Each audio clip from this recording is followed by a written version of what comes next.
Blog Talk Radio.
Good evening. It's Tuesday night. My man Rob Hall, brother man.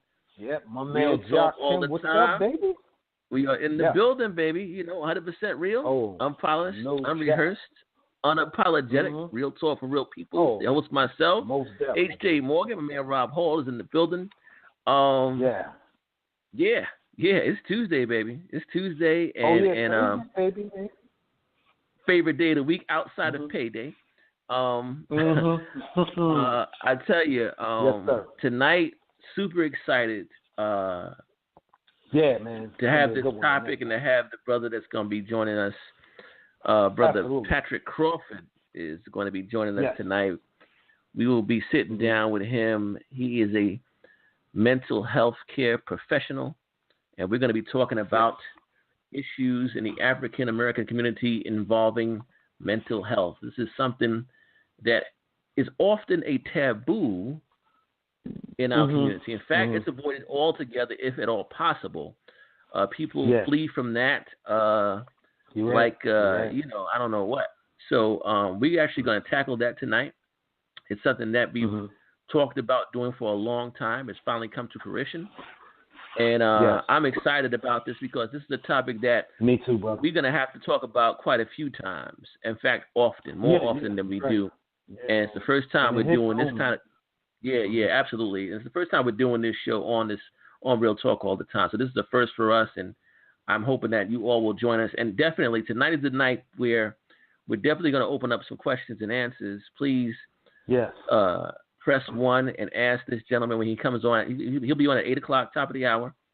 And don't be afraid to ask questions about Black mental health, man. You know, so the call in, as always, 657-383-0612, 657-383-0612.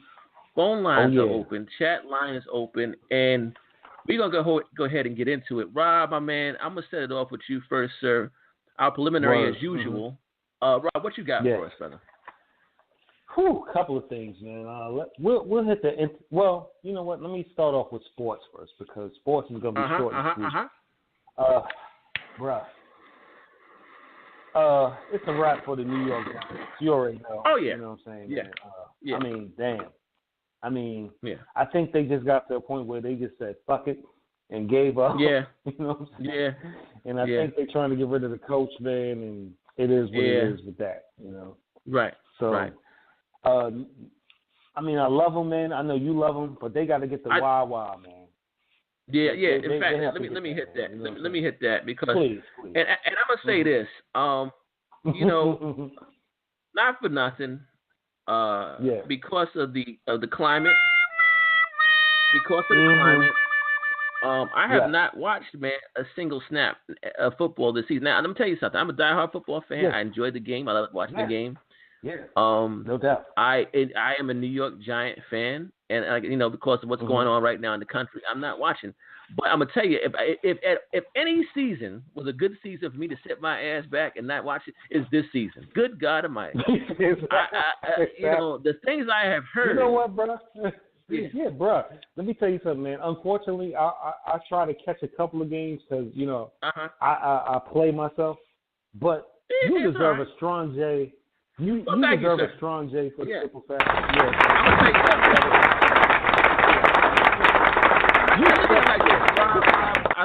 Rob, I look at it like this: it's either football or Brazilian porn. I've taken the Brazilian porn, so that keeps me busy. So I'll watch that. You know what I'm saying? So it is what it is. But Yep, and I'm not mad at you, brother.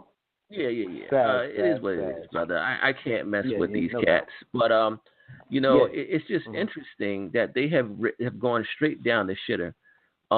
But check this out, Rob. Here's something, man, that I don't know if people are going to mention this or not. But you know what? And I'm wearing this T-shirt, brother. I got this red 7 on my chest with the fist up.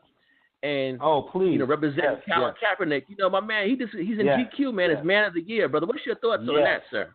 He made Man of the Year in GQ I'm Mag. mad at him. Yep. I got to give him a good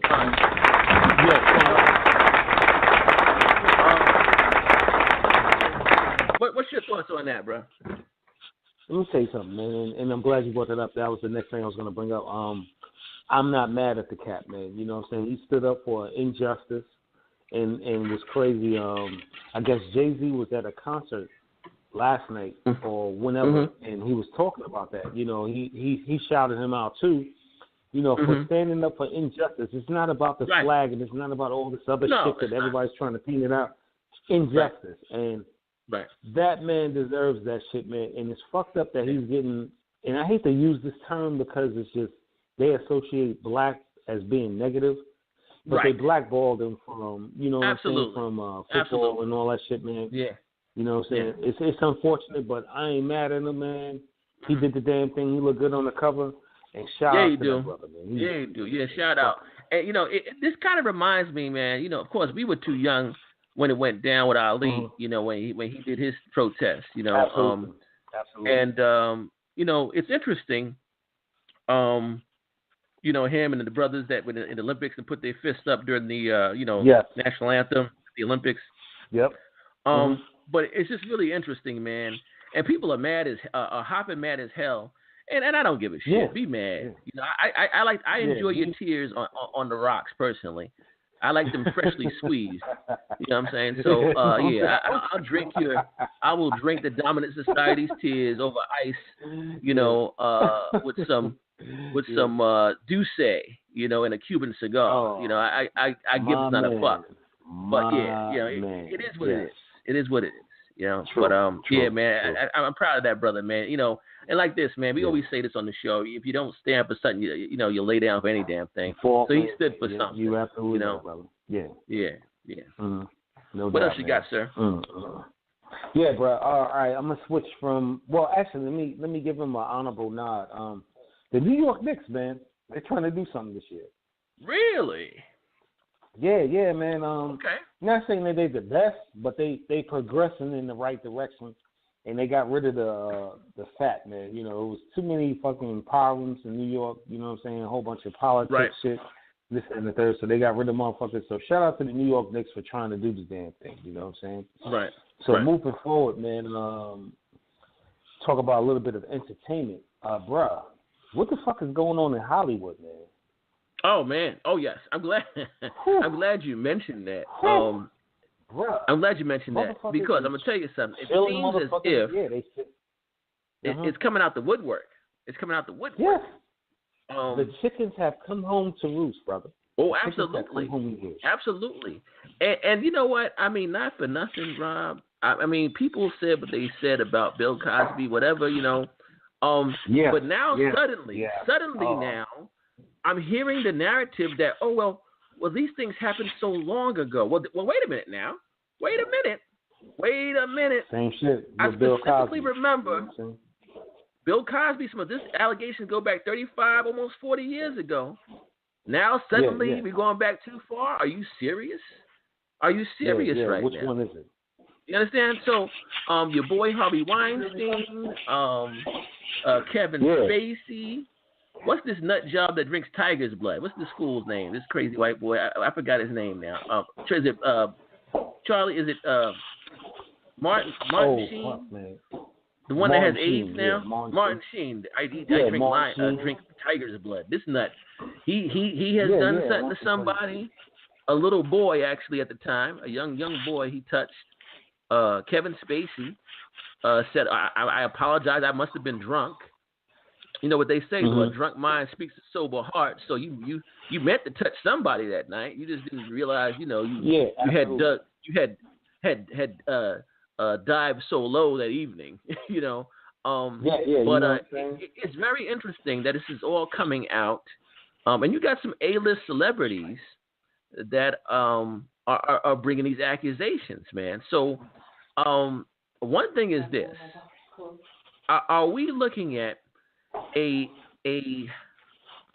situation that is this going to change the culture possibly in Hollywood moving forward for so many accusations, or is this something that it will talk about today and it'll be brushed away tomorrow? That's my question, because this has been going on a long time. It's too many people. Yeah, it's too many people coming out of the woodwork, man.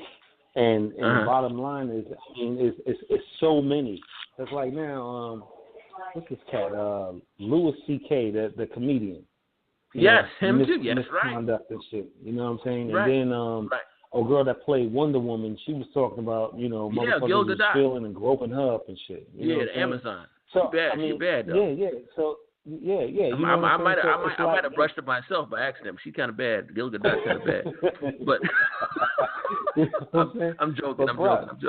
But nah, it's all good, man. But it's not isolated. Now everybody's coming out of the woodwork talking all this shit. And then it's funny that you talked to, we talking about all of this. You know who Tom Sizemore is? Yes. He played him too? Reservoir Dogs. Him too, man. Check this out, bro. Oh my! I got something. Yeah. Back in 2003, because everybody's coming out of the woodworks. 11-year-old actress told her mother that he touched her genitals. Hollywood Reporter has learned that months later he returned for reshoots in Malibu after her parents declined to press charges. The incident has never been revealed publicly. So Shorty's now 26 years old, and it said that, when she was 11, that Tom Sizemore was filling her up and all kinds of shit. You know what I'm saying? Tom Sizemore, this comedian Louis C.K., you know what I'm saying? He was up in the hotel and shit and have some fellow comedians and shit, and this motherfucker decides to get butt-ass naked and shit. Yeah, what possesses these cats? Well, I know what possesses it. I know what possesses them. They got so much money and power and influence that they feel they can do anything they want to at any given time. And a lot of people have gone for it.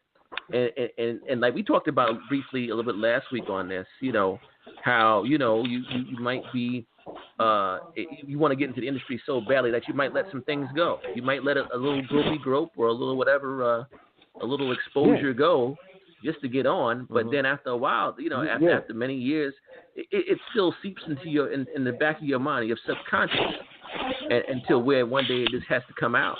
So I don't know. It is what it is, but it's just wild how this continues to grow. This has a snowball effect, bro. This is. It does, man. It does. And this shit is crazy. This is something. Yeah. Now, this shit has been going on for years, man. And then I don't know if you know about this cat. Roy S. Moore, the Republican senator that's running down in I think it's is it Alabama? Or whatever, but, okay. Yeah, Alabama. There's a cat in Alabama that says that he's dated these young girls, but not without the permission of their parent, or some shit like that. That's the same cat. That's him. This fool. Man. Yeah. He's something else. Now, here's something on that one. Go ahead, bro. Here's something on that one, Rob. Yeah. I was reading a book a few months back, and this incident brought back eerie details from this book. It's about mind control, something that actually this rabbit hole goes so deep to where they actually say, Rob, that they had a whole bunch of U.S. senators and U.S. Congress people that were in this thing, and what happened was, and this goes a little deep, but they were saying that they were using a mind control program to actually breed sex slaves from as young. Hold on to your seatbelts now. As young as the age of 2 years old, to service men in positions of power, i.e., governors, senators, mayors, dignitaries. One of the people that were named in this book, was Gerald Ford. Okay. Mm-hmm. A lot of your dignitaries, your state assemblymen from down south, your good old boys, were in on this thing, and they would do horrible. They would raping these young girls. They were having their dogs have sex with these young girls, all types of stuff. And they would do it because they would actually, under this mind control program, say certain phrases. Yeah. And these girls would go into their thing. You understand? And if the girls found, were starting to come out of this mind control, if you will, they would reprogram them. You understand? Really deep stuff. I'll think of the name of it and I'll post it on the Real Talk All the Time group page and community page. Deep book, brother. I had to put the book several times for almost wanting to throw up for some of the things that were being done to these young girls. But I say all that to say, because this story of what this guy allegedly said to this girl about how he was a congressman or whatever, and that nobody would ever believe this girl, is exactly the same shit that these guys were saying in the book to these girls and these families who were involved in this shit. So this is happening. It has happened. Believe it or not, it's happened. Yeah, this shit is sad, man. It just makes no fucking sense, and it's just amazing how for years now, all of a sudden, everybody's coming out of the woodwork, to admit all of these things. But I'm like, all right, why now? What is the the premise now? Right. Well, I find it interesting because I think, right now in our country, white supremacy is on the march, and white supremacists are on the march. Yeah. And now suddenly these people in these positions are having this slammed at them. This is very interesting. Like you said earlier in the segment, Rob, I believe that chickens are coming home to roost. I think that, as the late, great Martin Luther King said, truth crushed to the ground will rise again. And I think the truth is starting to come out, so. Yeah, it is, man. It is, man. Yeah. And it's all aspects, it's not just from, the Hollywood stuff, you got the senators, you got all these other motherfuckers, man, that have been doing shit for years. And now, like you said, earlier in the segment when you was talking about the whole thing with Bill Cosby, the bottom line is now Bill Cosby was small potatoes compared to what some of these clowns have been doing for years. Way small potatoes. You know what I'm saying? Way small potatoes. So it's messed up. And we'll see. This rabbit hole goes deep, bro. Rabbit hole goes deep. Yeah, it does. It does. I have one thing, brother, to add on to your entertainment, man. The gentleman that played Higgins, Magnum P.I., passed away this week. Yeah. Oh, yeah. I forgot his name. Oh, fuck that. I know exactly what you're talking about. Yeah, I saw something on that too. Man. So, R.I.P. to him, man. He was bad cool, man. I like that dude. Yeah, anybody know his name? Hit us up in the chat or something and let us know. I forgot the actor's name, but he played Higgins in Magnum P.I. He just passed away. Yeah. So no doubt. But anything else you got, sir? Entertainment or anything like that? Kind of crazy, man. You know what was going on with Meek Bell? You know what I'm saying? Mm-hmm. Yes, sir. I had the parole violation, but let me tell you something, man. It was crazy. The judge, man. Apparently, she's under FBI investigation, my brother. Yes. FBI investigation for him. Yep. Her name is Judge Janae Brinkley. Reportedly being investigated by the FBI for possible relationships she might have in Philly, including a local music mogul she allegedly asked Meek Mill to sign with, and as well as a possible extortionate demand, according to the New York Post. You know what I'm saying? Per the report, undercover agents have been in the courtroom following Meek Mill's case since April of 2016. And the Philly music mogul Charlie Mack allegedly once told Meek he knew the judge and could help him with the case. Mack denied the claim to the Post. Let me tell you something, man. There ain't no fucking honor amongst thieves, brother. You know what I'm saying? And now with shit like that, because apparently I guess the judge had told him to give her a shout out in a song and all that shit. Yeah, something like that or whatever. Bro, you know what this reminds me of? I mean, I haven't really watched it since the first season. It's just like Empire. Motherfuckers are watching Empire and then lost their minds. You right. You know what I'm saying? Seriously, like between Empire and what's that show with the hip hop joint? No, not Power. But what's the one about the hip hop? The reality show. See, I don't watch these damn things, but the one about the hip hop. Love and Hip Hop. Between Love and Hip Hop and Empire, man, these judges and everybody's watching these shits and want to live out the shit they see on these damn shows, bro. So exactly. It doesn't put, I believe it. I believe that she did this shit. Yeah. Real talk. Yeah. You know what I'm saying? Yeah. Yo, this shit is crazy. Oh, we got a lifeline. Shout out to my man James Tom. My man Higgins. Yes. I saw that. His name was John Hillerman. John Hillerman, yeah. R.I.P. John Hillerman, a.k.a. Higgins on Magnum P.I. Definitely, yeah. Yes. You know what I'm saying? Mm-hmm. And one other thing, man, since our sister Sine, and shout out to Sine, I know she got some things going on, man, and mad love to her and everything. I just wanted to share this, man. This day for Black History. You know what I'm saying? On this date, the first black dental organization, the Washington Society of Colored Dentists, was founded in Washington, D.C. on this date in 1900. 1900, today. Crazy. Booker T. Washington, educator and founder of the Tuskegee Institute, died in Tuskegee, Alabama on this date in 1915. And then also the NAACP led protests against the showing of the racist film Birth of a Nation. We talked a little bit about this. The original. Yep, the original. Yep. On this date back in 1915, brother. Yep, back in 1915. The film glorified the Ku Klux Klan and devolved emancipation and black morality and black reconstruction. Yeah, so just a couple of factoids to let people know that on this date, these are some things that happened in African American Black history. Absolutely. And one caveat on that, for those that don't know, there's two things.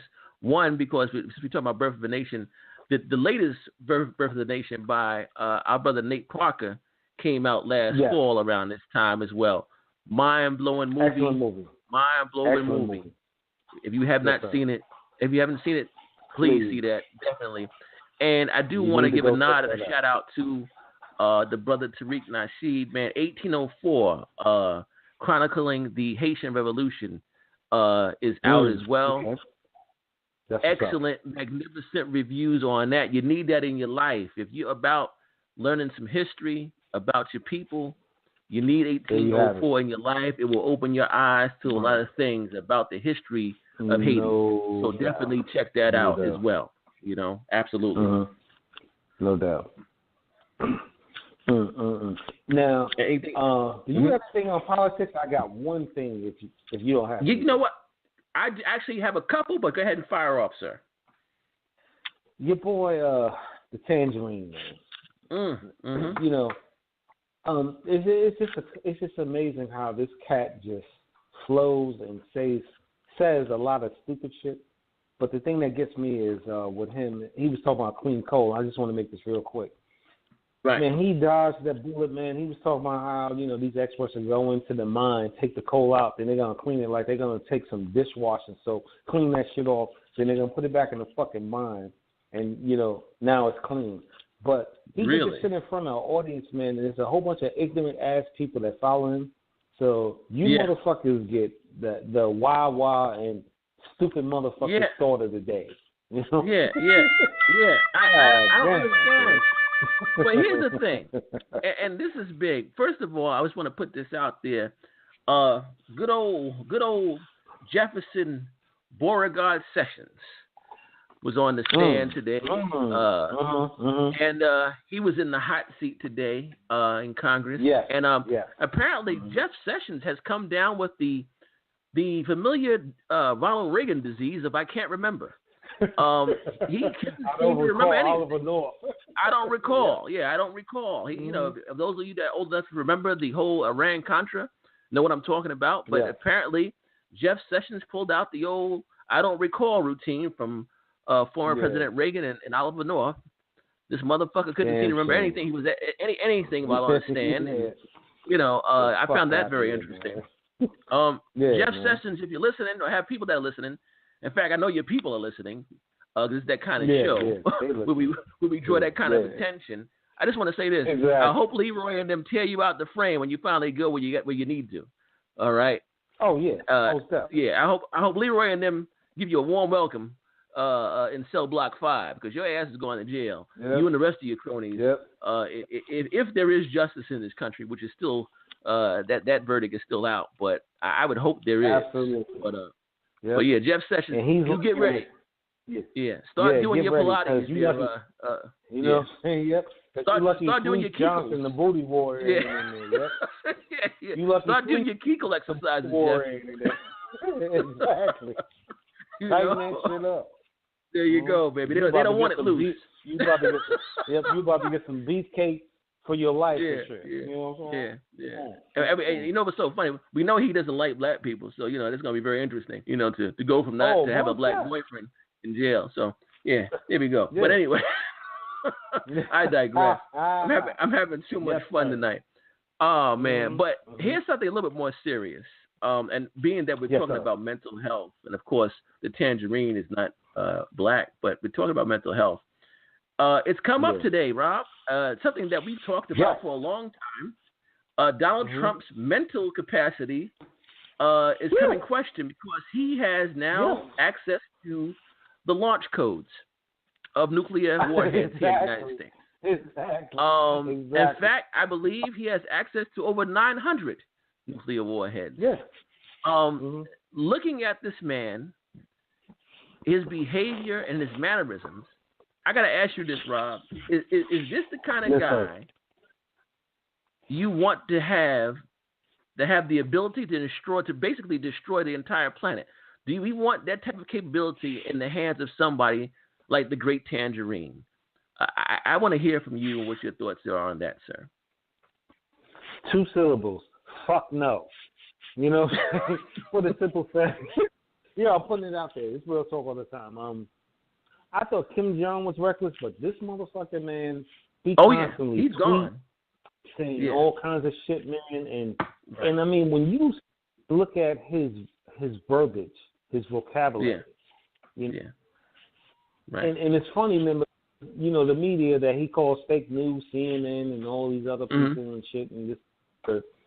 But this motherfucker is not articulate at all, man. No, he he's says not. shit like, Kim Jong is very bad. He's a bad man.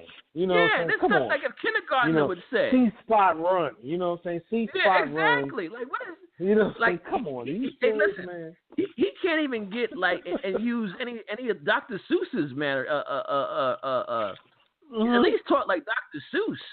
He didn't read any of those books as a kid, apparently. I mean, good grief. This guy is too much. None of that. This guy is too much, He's man. Straight buffoon. I don't get it, man. All you motherfuckers that follow him, all the motherfuckers that follow him, shame on you. You know what I'm saying? Right. I'm has playing Tyrese right now. Yeah, this guy has the launch codes, folks. Understand right now. He has access to over 900 nuclear warheads. This fool that you helped to put in office. Good grief. It's a wonder. What the fuck like I said, we talk about mental health tonight. It's a wonder the entire country is not insane. Yeah. Knowing that this guy going to sleep every night, knowing that this guy has the launch codes. I don't get it, bro. Yeah. I don't get it. So y'all are fucking crazy as shit. Yeah, there's a thing. So it's a big thing tonight. Not tonight, but today in the news where people are really, people are saying that they don't trust this guy to have any launch codes. And here's the thing. Like we talk about, psychiatric tests for people in the military, in the police force, with discharge a weapon. So should he need a test to have? If you got access to that type of, you can annihilate the planet. Yeah, and there's no mental health test for this guy. Yeah, we need to talk to you about things. What type of shapes do you see? What type of shapes do you see, pal? You know what I'm saying? So real talk. This is what we're dealing with. This is what we're dealing with. And like I said, absolutely, we're making a joke, but this is serious shit. This is it's serious real shit. Talk. Yeah, you understand what I'm saying? So it's a wonder if how any American in this country right now that sleeps well, knowing that this damn with fool this fucking clown, has launch codes that could annihilate the planet several times over. And if you're good with that, you probably need to be listening to this show tonight, honestly, because we're about to get into mental health. Yeah, we're gonna talk about mental health here very shortly. So you probably want to tune in. Being said, we're gonna go ahead and take this 60-second break. My man, the gentleman, he's waiting in queue. We're gonna go ahead and bring him in a couple of seconds. We bring him back our guest. Okay, so stay with us. We'll be right back. Word.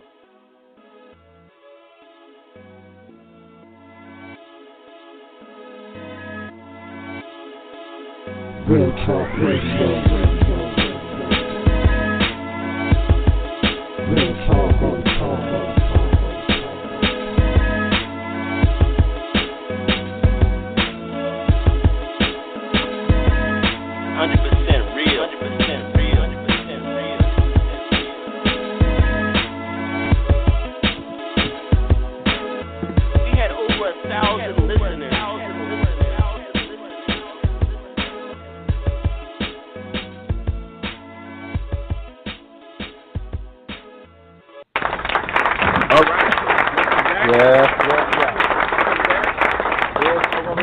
If you just tuned in, you listen to Real Talk all the time, and we have Patrick Crawford. I'm gonna bring him in momentarily here. Actually, I'm gonna go ahead and sir, you are live. Hello. Hey. Yes. Welcome to the show, sir. How are you tonight? Yes, brother. I'm doing well. Thank you guys for having me on. I really appreciate it. No doubt, brother. We appreciate it. Glad we to have appreciate you you slumming with us tonight. Yes, sir. Yeah. Not when I'm among family. Yeah, hey, listen. Oh, yeah, man. It's all good, I'm going to tell you right now, when you're dealing with me, I'll speak for myself. I don't know about Rob, but you're definitely in the asylum right now. I'm going to tell you that right now. So, you know. Yeah. We get it in over here. You know, but thank you for joining us, sir. We appreciate you, and we humbly welcome you to the show. And I just want to go ahead and you know, Patrick Crawford is a mental health professional. He's from Crawford Consulting and Mental Health Services. Sir, I want to just start off with this quote, and then I'm going to give the floor to you, and you can give us your bio and your background and what you do. But I want to start off with this. To be a Negro in this country and to be relatively conscious is to be in a rage almost all the time. That was a quote by the great James Baldwin. I want to add to that quote and say to even hold on to your sanity is a task when you're black in America. That being said, sir, I just want to go ahead and have you tell us who you are. And about what you know, what it is you do and your company and everything like that, sir. Okay. My name is Patrick Crawford. I'm a licensed clinical social worker. I'm the owner of Crawford Consulting and Mental Health Services. We've been in business since 2003, providing mental health services to the community. I'm currently in my second year at Morgan State University, finishing off my PhD. Good for you, brother. Yes, sir. Yeah. Thank you. Thank you. I appreciate it. No doubt. Been doing this for a while, and you know, when it comes to working with my people, I said I wanted to say thank you to you guys because this is a topic that a lot of people won't discuss. You know how taboo it is in our culture for us to come to a professional and be able to spill our personal secrets. So that's no doubt. I just want to say I appreciate it. I work with at our agency. We work with children as young as 5, and we work with adults, mature adults up to 85. Wow. And we embrace the entire. We embrace the entire gamut. We provide medication management, individual and family therapy, couples counseling, and we really approach it from an African-centered perspective, where we look at the whole person. We look at the person as a whole being, and not just their symptomology, their dysfunction. So those are the things that we really try to do. Wow. Excellent, I was going to actually ask you what your demographic was. Like, And you just named it right there. I mean, you run the gamut, as you said. And I just want to go ahead and give you a strong J.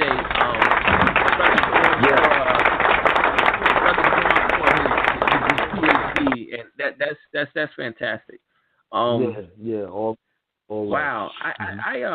I have a couple of questions. I don't know, Rob, do you have anything you want to start off with? Or you know, go ahead, sir. Yeah. Nah, I tell you, the biggest thing, man, is again, my man gave you the strong J already.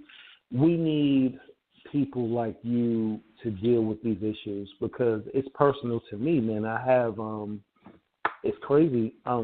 Not crazy in the sense of, you know, in that format, but I want to tell you that I have a cousin that has suffered from, you know, a mental situation ever since we was young, and she had her mental break when her father died, and it was my uncle, and we were young, you know, and I'm talking about we were like teenagers, man, and from that to this point, she suffers from that. You know what I'm saying?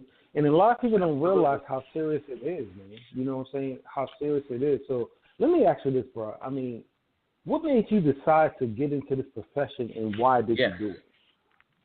Okay, so I want to get back to your cousin in a second, but actually when I was in college, I wanted to be a doctor. I wanted to go in the ER, be an emergency room doctor. Back then, that's when Eric LaSalle was on that TV show. Yes, so I was like, I'm gonna be a doctor, right? No ER. doubt, so no doubt, bro. And so then I realized that my funds was not going to stretch long enough for me to get in medical school. So I had to realize that. So then I realized, okay, I wanted to understand why people do what they do, and I got into psychology, and you know, because I was curious. You know, you always want to know why people are acting the way they act, and mental illness runs even within my family as well.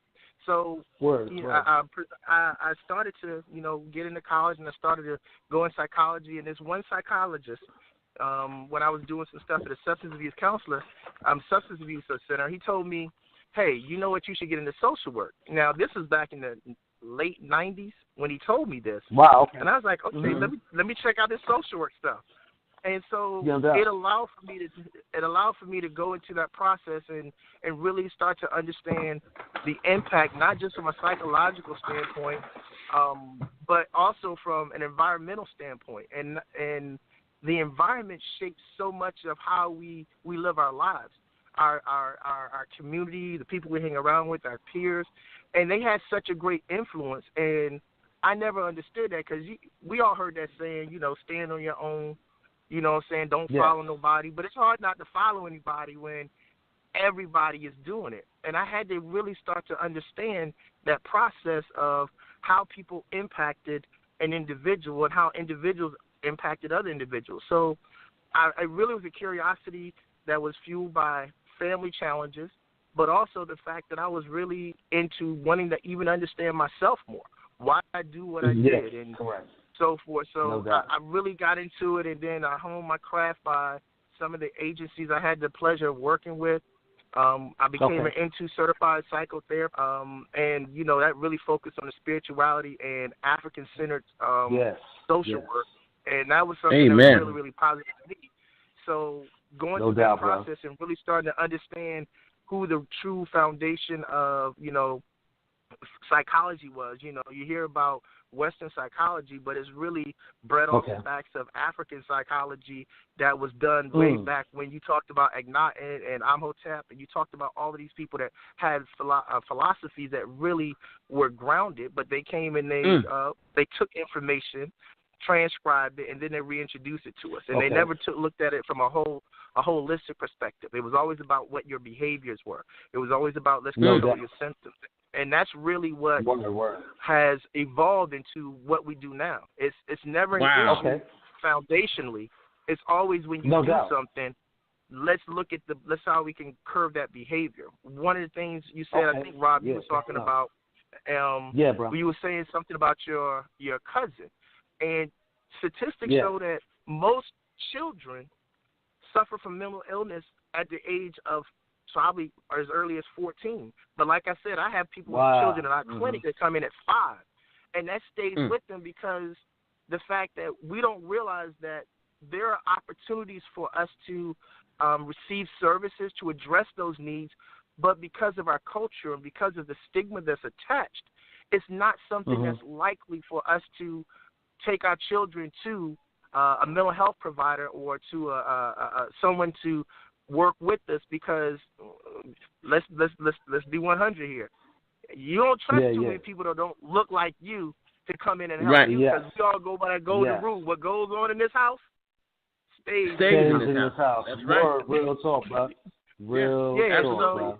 Absolutely, sir. And that's what. So that's probably one of the reasons why it matriculated within your cousin for such an extended period of time, was because it was never addressed. It was, she'll get over it. You know what? It happens. You know, you're bigger than that. Don't cry. We'll socialize ourselves past it because that's the expectation that we have been bred with. And that starts all the way back from the atrocities of slavery. We got over it. You need to get over it. All the things that happen that have occurred, you get over it, because you still have to survive. You still have to get a job. You still have to be a contributor to your community, to your family. So ultimately what we decided to do is we left that mental health stuff to our counterparts, and we wanted to focus on seeing if we can make a living and survive through life in order for us to get to this plateau of having, you know, this dream of having a house with a white picket fence and 2.5 kids, a dog, whatever it is.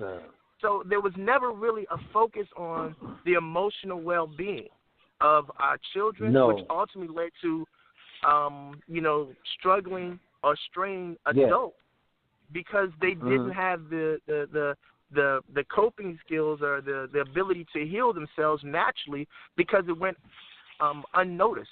And a lot of times we suppress it because we have to get through life. You see what I'm saying? So that's the reason why it runs is so prevalent in our communities, because we don't deal with it. Right. It doesn't behoove us to deal with it. Right. Wow. I would tell you, man, I'm blown away already. This is the first question, and I'm completely blown away. You had me at dealing with African spirituality and stuff like that when it comes to mental health and things like that. So I'm already there with you. And I respect what you're saying. And you hitting some points, man, that we have talked about on this show before. Again, man, I got to welcome you, and this is fantastic, man. I'm sitting back, and if a person could get high off of wisdom, that's what's happening right now. I'm soaking this in, and it's like, wow. Both of us. You mentioned something. And the phone lines are lit. As the young kids say, the phone lines are lit right now. I don't know if I got that right. Somebody let me know if I put that in the right tent. But the phone lines are lit right now. And I will get to callers and your questions. Please bear with us, because we also, as you know, have questions for the guests. So hang in there. We're going to try to get to everybody if we can. Also, the chat is open. So again, 657-383-0612. Press 1 to be acknowledged so we can bring you in, and also the chat is open. I want to say this: when we talk about young people, there's something that I had studied, Patrick, and when something happens to a young child, right? When I want to go ahead and bring Eastern spirituality in this a little bit. Okay. When a person is wounded as a child, I have been taught and studied that it deals with your root chakra, and that is the place they call the place of the wounded child. That is specifically called that. So when you mentioned the whole thing about when the person was young and had been something traumatic happened, that hit me. I immediately knew what you were talking about. And we carry sometimes when you're wounded. Yeah, when you get a situation that happens to you, it will follow you the rest of your life, because the root chakra is your roots. You understand? So I can relate to what you're saying there. What I want to ask, or real quick here, is first, there are certain certain things, certain mental health stereotypes that are pushed on African Americans, and then and some of these are not real, and then there's some that I want to get into. I want to ask you two things. I want to make a statement, and I want to ask you a question. The first is a statement. When a black person challenges quote unquote authority or questions authority, we're often labeled as crazy. So if a black person gets into a conflict with their boss or supervisor on the job, automatically they're labeled as crazy. And it doesn't have to be so. I believe that goes back. Yeah, I think that goes back to slavery. You know, they used to make us step off into the street when they were coming down the sidewalk. You had to step off into the street. And if you didn't do that, you were deemed crazy for doing that too. So there are certain things that carry over to today. If you question the cop, for instance, of course, one, you could lose your life, but the second thing is you can be deemed crazy for doing that as well. So I want you to kind of, if you can, speak to that as far as these stereotypes of the crazy black person when it comes to certain aspects of life. So there's something called a diagnostic statistical manual, and it's DSM-5. That's quote unquote the Bible for most mental health practitioners. That's what we are guided by as far as being able to do diagnostics and assigning a diagnosis to patients that we actually see. And they base it upon symptomology, they base it upon intensity, frequency, and the duration. So I lay that foundation because a lot of times when we are challenged as black men or black women or even black children, a lot of times what I believe it comes from is a certain level of distrust, and that distrust then predicates with us standing up for how we stand up for ourselves. So the label of being crazy is not about the standing up; it's the outcome of standing up that I believe people really focus on.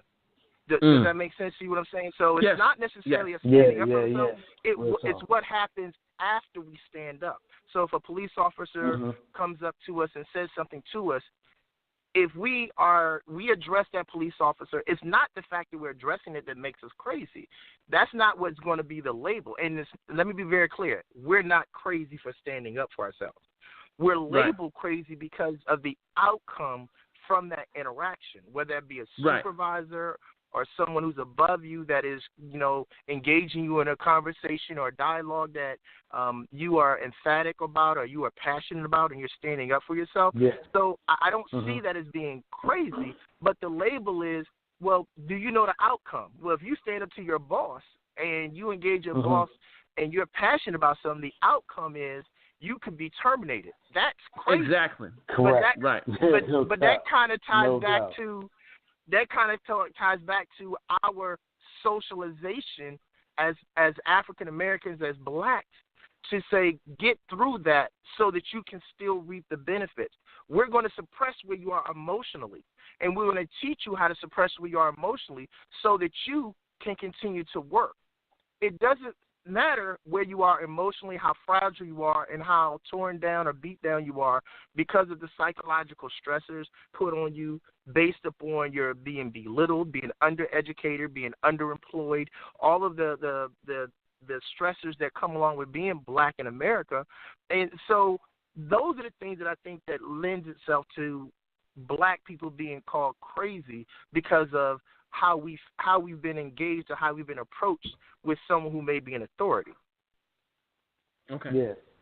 Gotcha. No, I'll tell you what. Let's go ahead and bring a caller in here for a question, and then we'll go ahead and continue with our questions as well. You guys good with that? Yeah, no doubt. Yeah, no doubt. Okay, let's go ahead. 9486, you're live on Real Talk All the Time. What's your name? Where you calling from, please? Hi, everybody. This is Leah, and I'm calling from Mansfield, Texas. Hey, Leah. Welcome back to the show. What's going on now? Yeah. Hello. Hey, how's everybody? Right. Okay. I have a question for Mr. Crawford. Okay. Yeah. I'm in MSW, but I haven't passed the licensure exam yet, so that I can practice in my field. I believe you're gonna pass it. You're gonna pass it. Thank you. However, I do work in a mental health clinic with the Department of Veteran Affairs, so I'm getting my start. My question, though, is more of a community concern. I'm not quite sure, and I've tried to do some research, but I'm not clear as to if there's funding for the indigent poor and our failure to adapt population. Is it realistic in a sense to offer? And is it realistic in a sense to offer low cost to no cost to support for the communities? That's a very good question, and I'm glad you asked. So, in the state of Texas, well, let me start a little bit more national. When universal health care was passed, grants were passed down in order to supplement states' ability to expand Medicaid for those that were considered the working poor. Because if you're familiar, and Rob and Habib, I'll try not to make this too academic. Oh, do your thing. The process.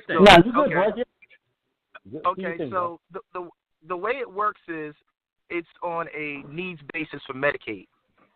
All right, so Medicaid covered the extremely poor, low socioeconomic status from a financial need, and there were 5 categories they typically looked at. They looked at women and children. They looked at elderly. Then they looked at the individuals that were. There was like 3 or 4. There's 3 more, and I'm sorry, not off the top of my head. I know Dr. Tamazi and Dr. Van Slightman would probably kill me for not remembering this. But ultimately, when the funding came down in the block grants from the federal government to expand Medicaid, it was supposed to allow for more people to get get medical insurance to cover services like your primary care physician, and it was included in that was mental health. So ultimately, now that we have that number 45, and he's trying to block all the federal grants that were block grants that are being passed down, that's his way of dismantling universal health care. Now, to answer your question, there are free clinics in the state of Texas that do offer, and they're freestanding mental health clinics in the state of Texas, I do believe, that they offer services to the indigent or the poor that don't have insurance to be seen. But if they would go to their local Department of Social Services and their income is low enough, they can actually get on Medicaid as well as other services that are available for them in order to pay for them to see mental health practitioners. Yes. Is she still there? Even if it's not severe. Well, the thing about Medicaid services are that they deal in, and I'm gonna tell you about the state that I'm in. I'm in the state of Maryland. So once you don't know the status of your mental illness until you get an assessment. It's usually a biopsychosocial assessment where they determine, are your symptomology severe enough that it impairs your ability to function. That's where typically your diagnosis comes from. So even if it's not severe, you don't know until you actually go in. And you have to realize, once again, in our community, we are socialized to not allow for emotional situations to impact us. We get 3 days of bereavement for a lost somebody that we lost, but that stays with us longer than 3 days. So the way that the system is set up, it's not set up for you to truly grieve. So you have to internalize it. You have to suppress it. And once you internalize and suppress it, it becomes a part of your spirit. And the reason it becomes a part of your spirit is because you've had to take it in, and now it stays with you. And then you act out accordingly. So some people will remove themselves from being social and socially engaging. Others will become very, very aggressive or act out of that injury that they've sustained and they will continue to operate out of that injury in which they sustain. And that includes loss. That includes the loss of a job. That includes the loss of a person that was near and dear to you. Those traumas stay with us, and we develop coping skills to live our lives by. So it's kind of like a horse with blinders. Initially, if you want to guide a horse, what you're going to do is you're going to put the blinders on, and you're going to tell them this is how you need to operate. And so ultimately, at the end of the day, you still have to live with that pain no matter how long, because you're not going to have the opportunity to address it from the standpoint in this holistic approach.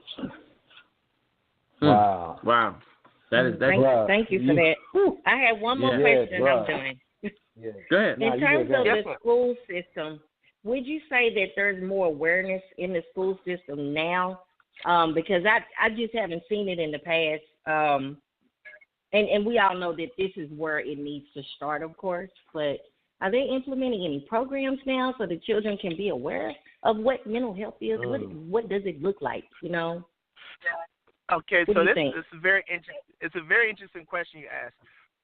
I would, if I had the money or if I had the political pull, I would emphatically push for politicians, whether it be your local alderman, whether it be your city government, whether it be your state legislation or your House of Representatives. I would emphatically push for mental health to be in the school system, starting in kindergarten. And let me explain to you why. The first thing they're going to tell you is financially is going to be a burden, which it definitely would be. But just what was the biggest thing that came out prior to the things that occurred in mental health? The biggest thing that people talked about was what? Bullying. Am I correct? That's what happens in the school system. Kids get bullied. Absolutely. You have this jump in suicide attempts by African American young males and females. So could you have imagined if mental health was a part of the educational curriculum as early as it could be? Because you have to look at it from three different areas. You have to look at prevention, intervention, and treatment. We focus a lot on the treatment. That's when people start to display the symptomologies. But if we actually were doing preventive work, and we invested money in preventive work, and then we invested money into intervention, it would, in my opinion, it would lessen the amount of dollars we have to spend on treatment because we would be aware of it. America is a country, I believe, that is making progress, but I still believe that we are not trained and we are not as aware as we should be of the impact, the long-term impact of mental illness in our society, especially in the black community. Right. Yeah, absolutely. You're right. You're right, sir. I mean, I totally and completely. And let me go ahead and fire Mr. Strong,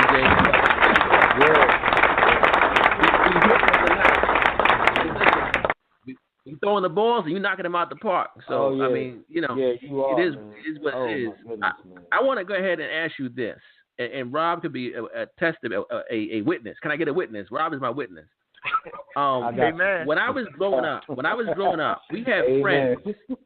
We have friends who were dumped into special ed classes, right? Yeah. Oh, yeah. And for all intents and purposes, some of these friends are doing better than me right now.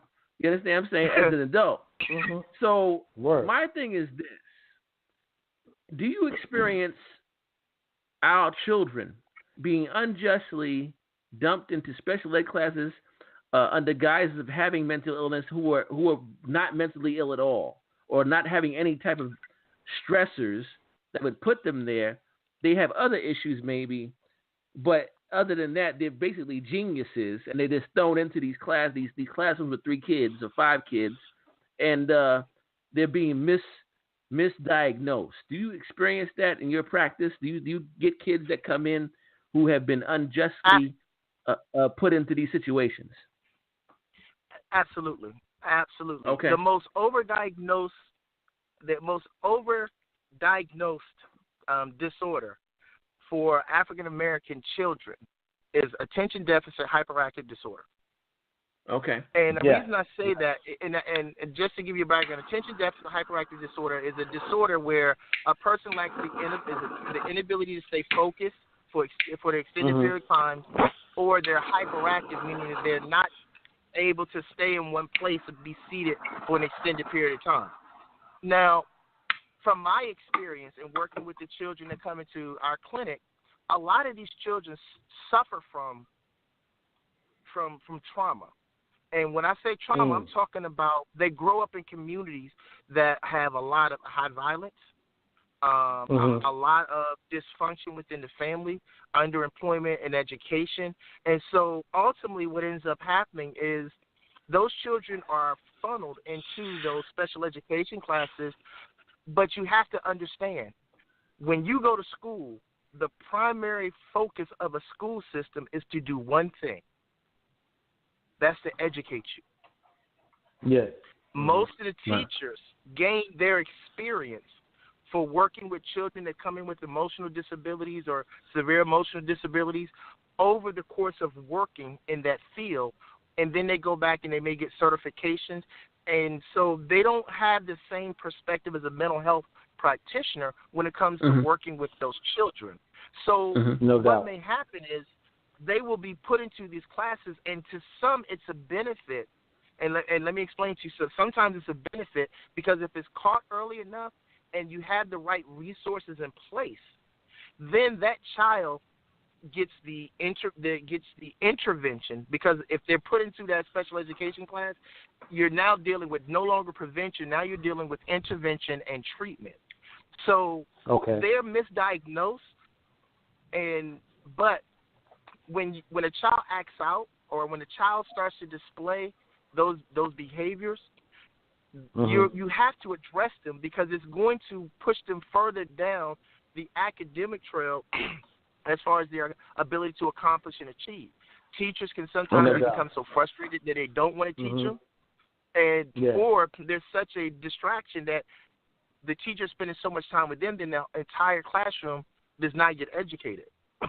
Excuse me. So ultimately, the misdiagnosis occurs, but there are benefits to it. But there's also some things that hold them back, because we have some very intelligent young minds out here that do need a smaller environment, because they may need that more one-on-one or a smaller class size, so it limits the distractions or the reminders of the traumas that they've experienced in their personal life, and they bring that to school with them. And that's the thing you have to understand, is that the teachers spend more time with our children than we do. Right. When you think about it. But let me ask you this, bro, and I just want to caveat of what you said as far as, the whole attention thing.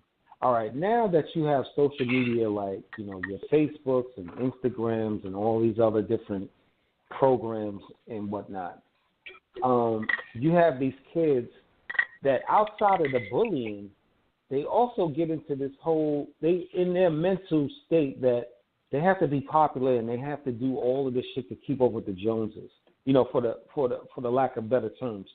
So now, like, do you come across those kids that feel that they have to be so obligated to what social media or what society deems as being successful or being a certain type of person, and they want to emulate these things, and they want to put themselves in these particular categories to where they feel like if they don't do this, they just can't function as human beings?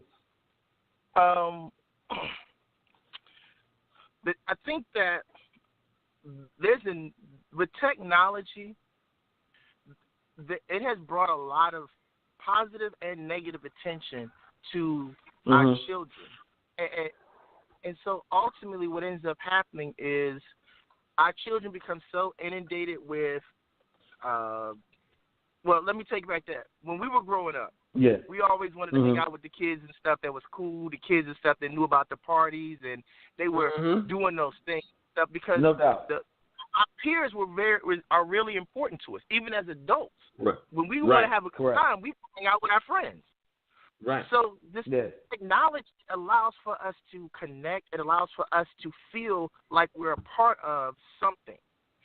But it's to the detriment because that means that our children are now trying to fill a void that has been established that is no longer is not being replaced. If we want something, you're right. We'd be able to go to our family or someone who's close. They would be able to connect with this and build with this. Now, our children now have to look outside for that. So now our children are looking on Instagram, Kick, Snapchat, all these other Snapchat, all these other elements, yes, in order for them to feel connected, in order for them to feel like they have, lack of a better term, family. Someone that they can communicate with, someone they can talk to. But, bro, I tell you, and it's funny that you say that because even my man Jacques can admit to this, all right. When we were coming up, and that's the difference between, upbringings. We were killed to go outside. You know what I'm saying? Especially summertime, school is out. We out at like 7, 8 o'clock in the morning, man. We stay out all day, and we used our imaginations, and we made shit work with our friends. And instead of being upstairs, did we play video games and all that shit? But that wasn't the big thing. The thing was, like how you said, my brother, Crawford, as far as being social. And now these kids don't even have that capacity to even want to think. And I think that's what, now with these mental issues that you're talking about, or what we're talking about in this format tonight, a lot of that stuff stems because of how society and even like how now technology has advanced to where people become lazy. I mean, do you realize, man, that you don't even have to go to the grocery store no more? You can order some shit online and have groceries delivered to you. You feel me? Groceries. Hold on. Groceries, liquors, and if you're into that, some other stuff too. But I digress. You're absolutely. No doubt. We are an immediate gratification society now, and the reason for, and I think that definitely contributes to our mental illness from the standpoint that we tend to not thrive because we lack the ability to establish relationships. And a lot of times when you don't have relationships, people that you can connect with, you then tend to isolate yourself. And once you start isolating yourself, you start to fall into initially probably a mild form of, but eventually it becomes a way of life. And that way of life keeps you isolated, and that's where mental illness really starts to put a strain on you physically and emotionally, because then you don't have the desire to do anything. You don't have the desire to do anything, and then you start to recognize that, well, I could just sit in my house and I can play my video games, or I can get on Snapchat, or I can get my attention this way. So I think that I don't think there's been research, but I would tend to guess that if someone were to take that on as a topic to look at it, you could really see that a lot of the children and a lot of the adults that spend a lot of time on a lot of the media, social media. I would tend to think that some of them do suffer from depression, simply because that's their interaction. Yeah, bro. Absolutely. I got a call. I'm gonna go ahead and bring in. And after they ask that question, I have another question for you. But I'm gonna bring this caller in. They've been so patiently with us. 1539. You're live on Real Talk all the time. What's your name? Where you calling from, please? Hey, this is D. Craig from Mansfield, Texas. Hey, D. Craig. All right. D. Craig, man. What's going on, bro? Yeah. Man, not much. Bro, I mean, I just want to thank the gentleman for something he said earlier, because even though my son, he was high-level spectrum of autism, a few years back, autism was listed under mental health in the insurance. So they changed the insurance plans now. But the key is you got to get him early. One, he had fluid in his ears. He couldn't hear, so we had to get, at 2 years old, we had to put tubes in his ears. But we used something called ECI, Early Childhood Intervention. So anything under 3 years old, I don't know, it's tax paid. Your taxes already pay for this. And a lot of people need to go in early when their kids can't do something or it looks different. Don't feel embarrassed to fill out the forms that the doctors give you. Well, he's not doing this. A lot of people don't want to say that. Every 6 months, there's something that the kid's not doing. Is he stacking boxes right? People don't want to say no. But once you say that, you get it done early. And like the gentleman said, what doctors told me what they used to do 20 years ago, they would just say you're slow and put you in the class. Now, by the time you're 7, your ears, if you didn't get tubes in your ears will tilt out and everything drain out. But you're like 50,000 words behind everybody, so you're speech delayed. But people mistaking that, misdiagnose you as being slow, and that's where you got your genes from. My son now is 13. You can tell that he couldn't talk when he was 5. He got like the math award in 6th grade last year, and he plays the euphonium, now. So I appreciate that. The key is, one thing is to emphasize people to start really early on their children. If you treat them earlier, you could get a lot of that stuff taken care of. And I assume that helps out in the mental health too. I'm off the mic. Yeah, absolutely. Thank you for that. Yeah. One of the things that he's talking about developmental milestones that children typically accomplish or achieve, and so they have things from 0 to 5. And the program that he's talking about is most states, and including the District of Columbia, most of them typically have that for early childhood intervention. And so from 0 to 3, they do a lot of testing. But once again, it still goes back to the stigma that's attached that I think that some parents struggle with. We don't want to be that person who has that child identified. So what we'll do is we can't sometimes deal with it. We can't handle the stigma that's attached to it, and it makes us feel like we are sometimes incompetent as parents if our child has disabilities or if they have areas in which they struggle in. And so when you come in for an assessment, let's say you go to my clinic, there are areas on there where we identify certain categories that help us with our assessment. And developmentally is one of the biggest components, especially for children, because we need to know, have there been any cognitive delays based upon their accomplishments? Have they met these cognitive milestones?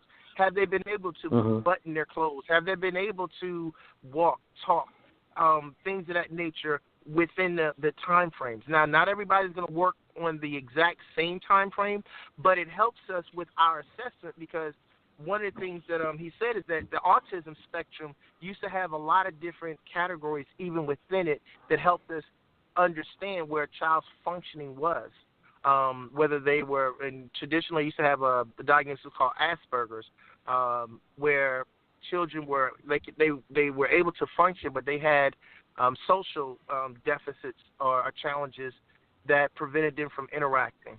So once again, you go back to awareness and you go back to the willingness to be vulnerable in order to receive assistance or receive help. No doubt. Okay. All right. Wow. Interesting. I have a question for you. Actually, I had yes, sir. Statement and a question. So we all one thing that I have read up on that our people suffer from is PTSD. Now, I suffer. Hold up. Real quick, Habib, are you talking about post-traumatic stress disorder, post-traumatic slave disorder? Okay, I'm about to get to that. I'm about to get to that. Okay. I'm about to get to that. I just want to be okay. Let me finish. I actually am going to. I want to talk about both, if possible. Now, personally, I as a U.S. Army veteran who has seen 2 combat tours, I suffer from PTSD. Okay. That's the first time I'm actually bringing that out. I don't know if I should have done that tonight, but hey, it's out there now. But so I do suffer from that. We family, now, so we good. Yeah, I don't listen. I'm 46 years old. I'm starting to not give a fuck about a lot of things right now in my life. I'm getting to that comfortable point in my life where I just don't give a damn no more. But anyway, so I do suffer from that. But I was told that Black people as a whole do suffer some form of PTSD, but I've doing my research and reading and listening to actually I don't know if you're familiar with Dr. Frances Cress Wessling. Absolutely.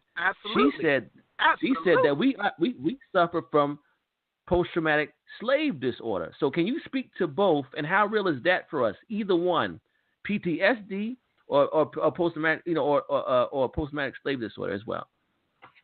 Okay, so this is post-traumatic stress disorder was identified when a lot of after World War I or World War II, and basically what they talked about is that when individuals were coming back from these wars, they were having these flashbacks. And these flashbacks were coming because they sometimes had been trained, and they had those flashbacks that made them believe they were still in war times. And so a lot of that happened. I think one of my uncles actually suffers from that to this day. And so ultimately it was something that was assigned to veterans of war. Now, eventually, a lot of individuals, particularly in the urban areas, they suffered from the same symptomology that veterans suffered from because of the heightened violence with the guns and the people getting killed. And so then they started recognizing that, okay, these are the same symptoms that these veterans that were coming back from war were exhibiting. Yes. So ultimately what ended up happening is you had this overwhelming individuals that had never seen war times that were suffering from the same symptomologies that veterans had suffered from. Eventually, in the new DSM-5, they have a separate category for instead of post-traumatic stress, it was a trauma disorders. That is what they're looking at.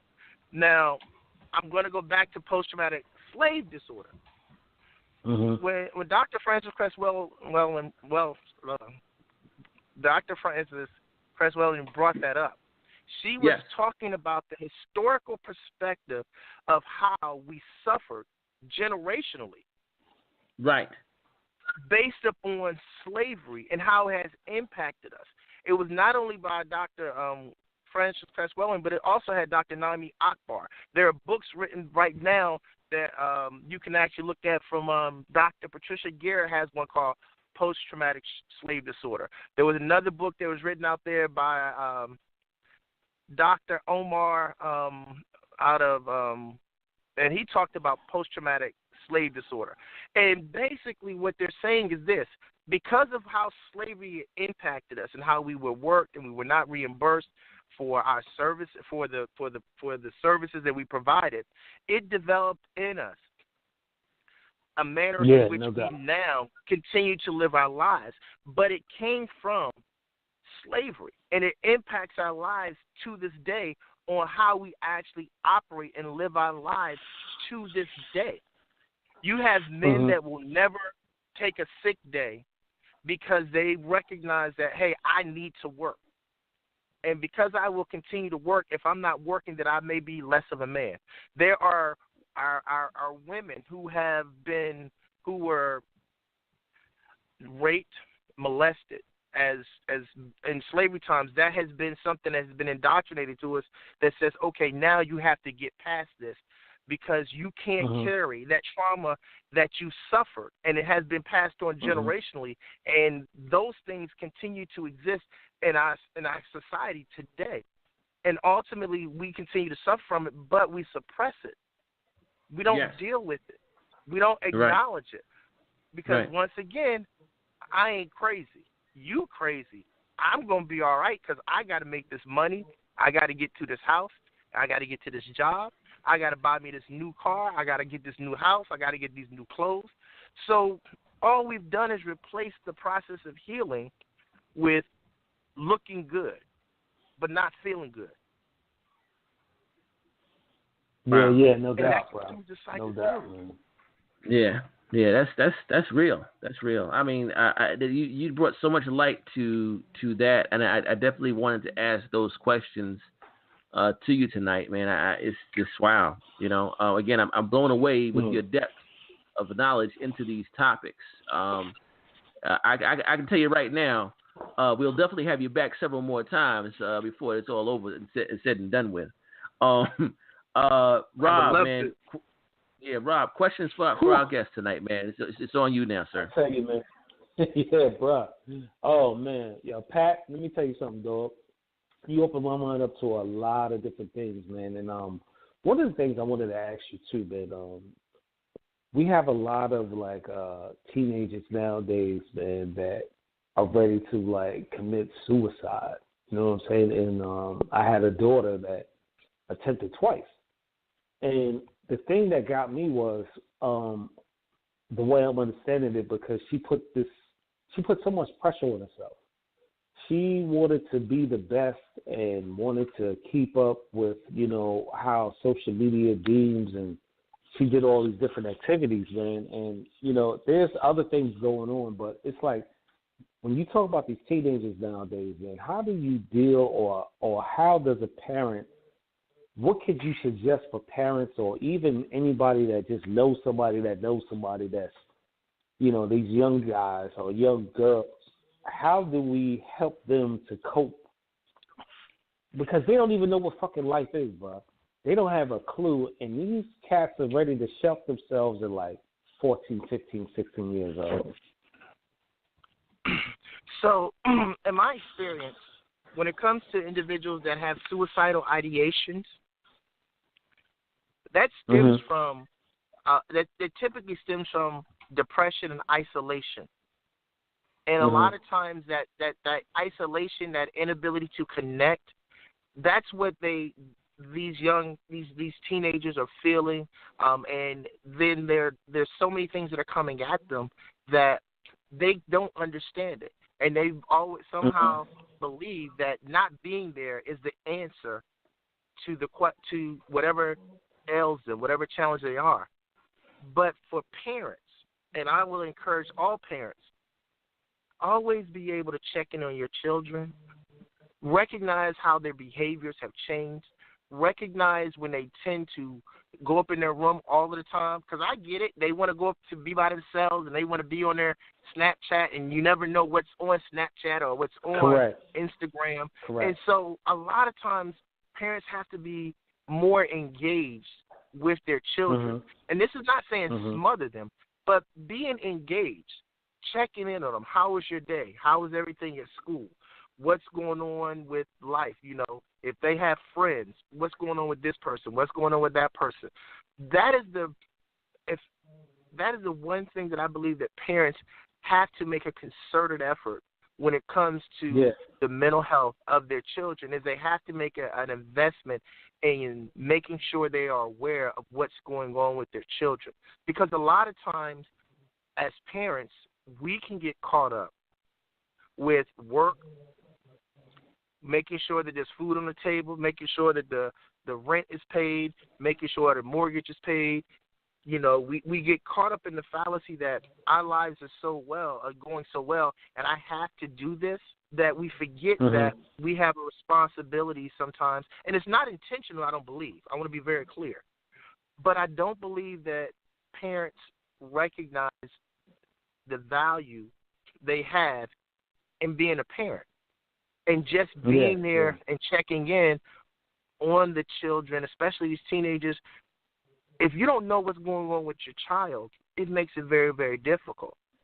It makes it very difficult for you to identify what happens. That's how come so many parents will not know. Well, he used to come upstairs and play his video game and everything seemed okay. And then all of a sudden, there's something that happens in school, something that happens on social media, something happens at the bus stop. And we don't ask our children what's going on, so we're not a part of their life. We're not a part of their world. We're not a part of anything that can assist them with recognizing there are other options besides that, the one that they consider. And so that would be the one thing I would always push, is that be a part of your children's lives. I'm not saying that you can't have a life as an adult or as a parent, but your life should include your children and knowing what's going on with them. Absolutely, man. And I guess one of the hardest things is, man, you said something that was paramount, and the thing about it is, You know, I tell you, personal experience, you know, my wife and I, man, we would sit back and we would talk to them and tell them, yo, anything. We don't care what it is. And we weren't the parents to sit back and try to shield them from certain things. We talked about real shit. Not to the point to where it was like, it was a culture shock, but we spoon-fed them certain things, you know, like, yo, Christmas may not be that good. You know, we got certain bills, this, that, and the third, and trying to get them to understand what it meant, what, you know, meant to, or to understand what responsibility was. So now, you know, trying to have that conversation with them, and the way that shit is now, man, they kind of shut themselves down or shield themselves because I think at times, and for what I experienced, and even like with some of the young people that I work with at the job, they feel that they're in shit by themselves, man, and it's like there's no way out. And it's like, you know, we've been around the block ourselves too. You know, we've experienced certain things. We grew up and, you know, we had problems with our parents and friends and boyfriends, girlfriends, what have you. But it's like, yo, this is shit that we experienced too. So listen to the OGs, if you will, or listen to the people that actually live some of this stuff. I don't think these kids want to listen, man. They just feel that they're so alone, and sometimes they don't even want to hear what the parents is talking about or people that have genuine love for them, man. And that's one of the hard struggles too, bro. And it is. It definitely is. I think that one of the things that I've come to realize when I work with my adolescents and the children that I work with, it's about building a relationship that is intimate in nature while still maintaining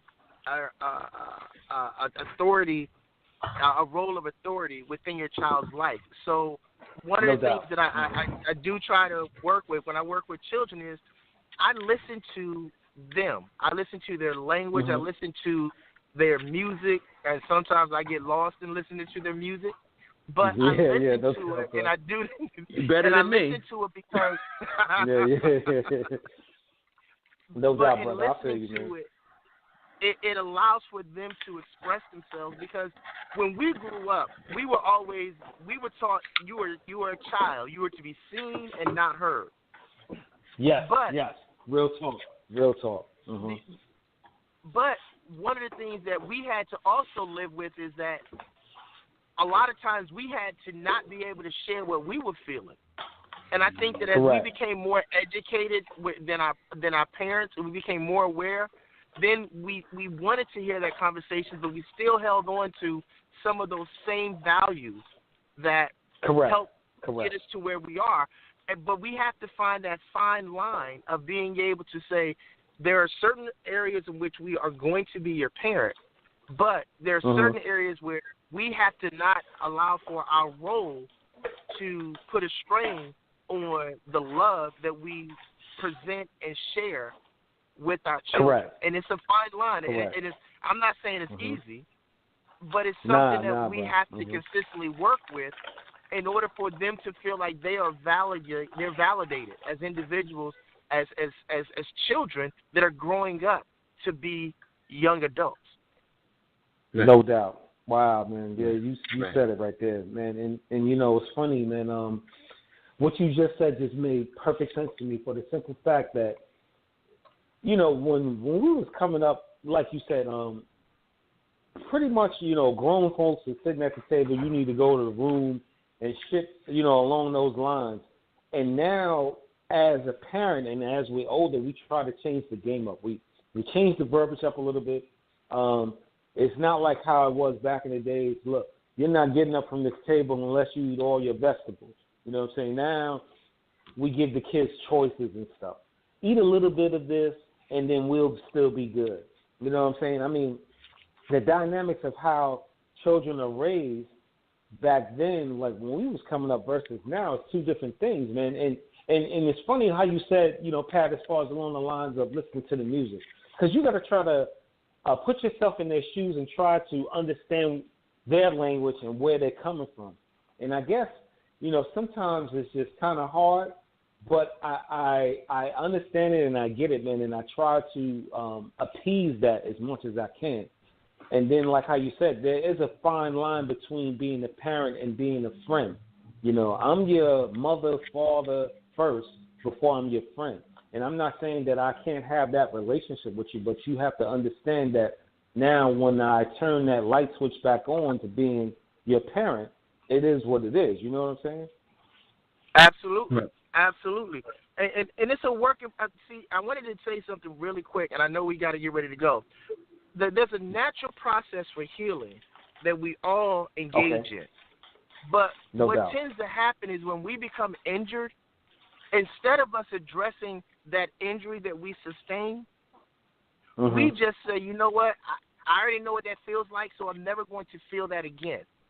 So therefore, we push it to the side, and we start to develop a new mindset so that we don't get hurt anymore. And so, but if we allow ourselves to go through the natural process of healing, which is to address it. If you were to cut yourself, you wouldn't walk around and say, oh, I don't have a cut. The first thing you're going to do is you're going to wash it off. The next thing you're going to do is you're going to get some bacitracin on it, and you're going to make sure it doesn't become infected. You're going to put a Band-Aid over it, and you're going to continue to go through that process of healing because the body heals itself. We just have to make sure it doesn't become infected. But what we don't do is we don't treat our mental health the same way. When we become traumatized, instead of us cleaning it out by talking about it, by letting people know what that feeling is that has been accompanied about it, we suppress it. And once we start to impress it, it internalizes it. It becomes a part of our spirit, and then it comes out in another way. But if we took the time to actually go through the process of healing, saying we're going to talk about it, we're going to discuss what actually occurred, we're going to address it, we're going to continue to talk about it so that the memory is there for a learning experience, but the emotional pain is no longer attached to the situation. And it takes us going through that natural process of healing and recognizing the value in our emotional health and not just the physical. That's how we start to allow for the healing process to become a natural part of who we are. No doubt. Absolutely. No doubt. I have a question. And yes, sir. This is going to be, I would consider it a tough question. So we're gonna take the gloves off a little bit, not to go at you, but I want to bring something up that I think is significant when we talk about mental health.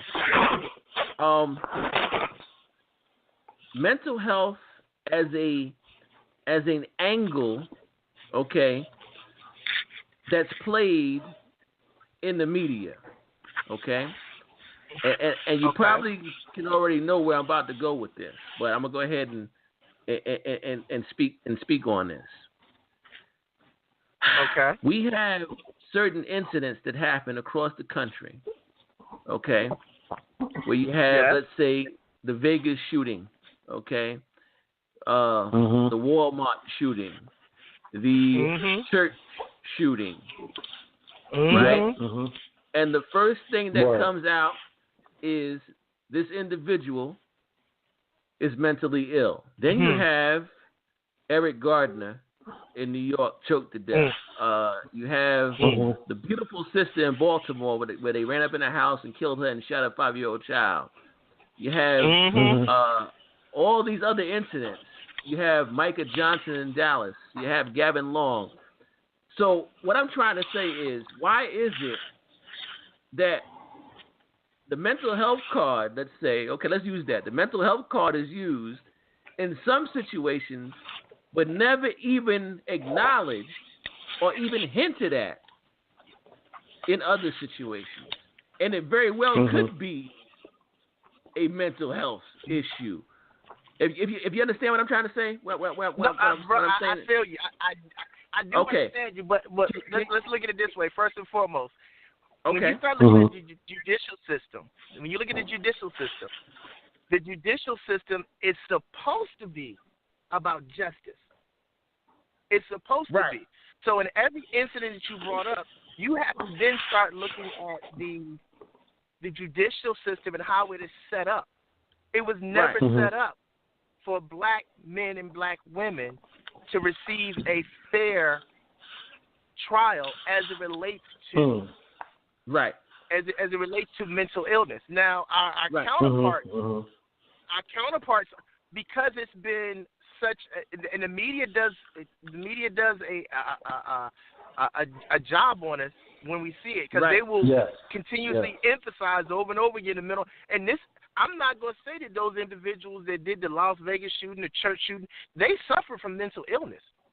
Right. But the fact of the matter is, our brothers and sisters that are going through what they're going through, they also suffer. So it's not that the mental illness is not there. It's just the fact of how it's used in the judicial system and how it is actually presented by the media that says, oh, well, we can really chalk this up. Because you know what it also does? It also removes the collective from having to be the blame when we look at our counterparts.